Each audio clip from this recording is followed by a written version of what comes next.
October 28, 2025, Jamaica faces what experts call the storm of the century, Hurricane Melissa, with 295 km/h winds, 30 inches of rain, and a catastrophic 13-foot surge.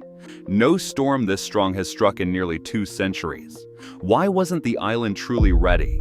And what happened when their defenses failed?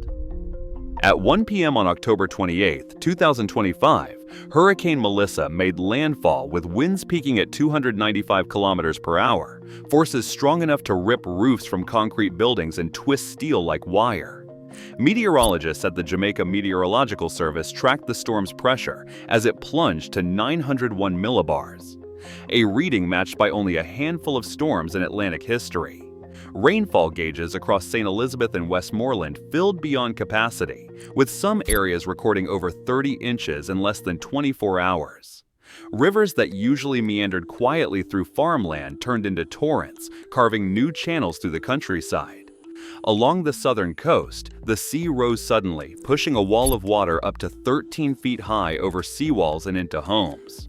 Weather experts describe these conditions as beyond design limits for almost any structure on the island.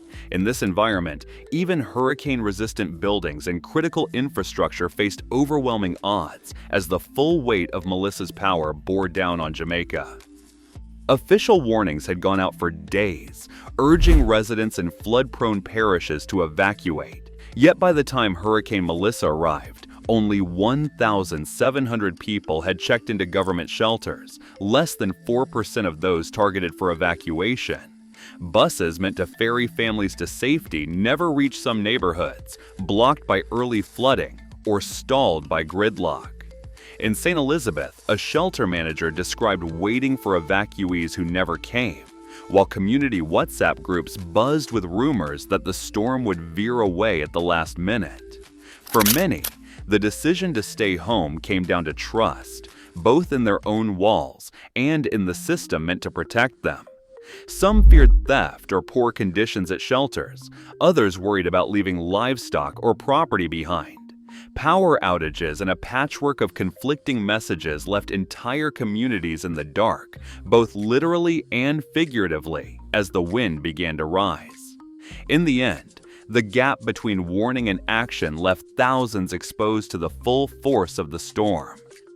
Winds slammed into the coast at nearly 300 km/h, flattening entire rows of houses in Treasure Beach and Paratee before most residents could even react.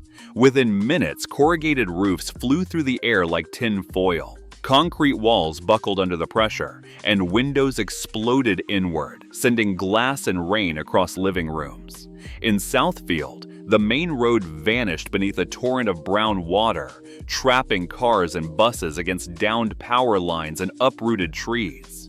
Floodwater surged up stairwells and into bedrooms, forcing families to scramble for higher ground or cling to rafters as the water kept rising.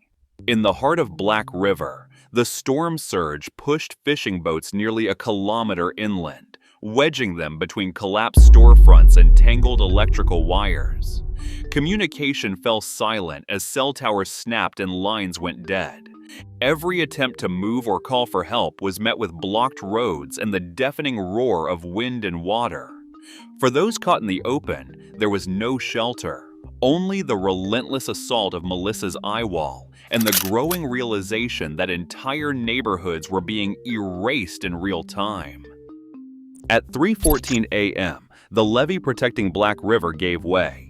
A wall of water nearly 3 meters high surged through the town, sweeping away cars, flooding hundreds of homes, and leaving entire neighborhoods submerged before dawn. Final warnings failed to reach many residents as communication lines went silent minutes before the breach. Within 90 minutes, the national grid collapsed for nearly 250,000 households, cutting power, phone, and internet across St. Elizabeth and neighboring parishes. Emergency command centers lost contact with shelters and hospitals, forcing responders to rely on battery radios and word of mouth.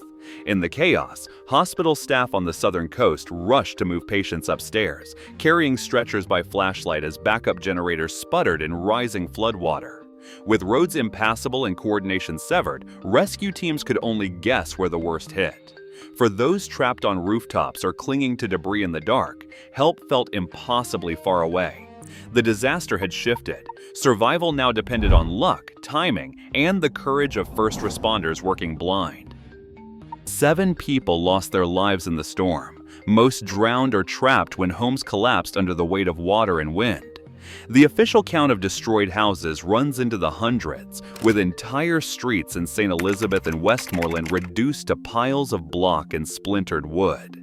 Families who once slept under solid roofs now huddle in borrowed spaces, churches, or the remains of community centers. Displacement is everywhere. Children searching for missing pets, elders clutching what little could be carried, neighbors gathering in makeshift camps.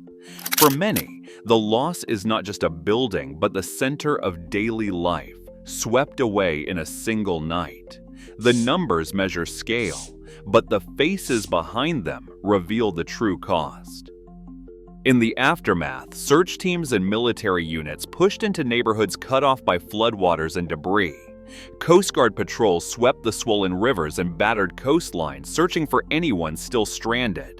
In Black River, a fisherman was found alive after clinging to a rooftop for nearly a day, his hands raw from gripping splintered wood. Emergency crews carried children through waist-high water, guiding families to safety under the crackle of battery-powered radios.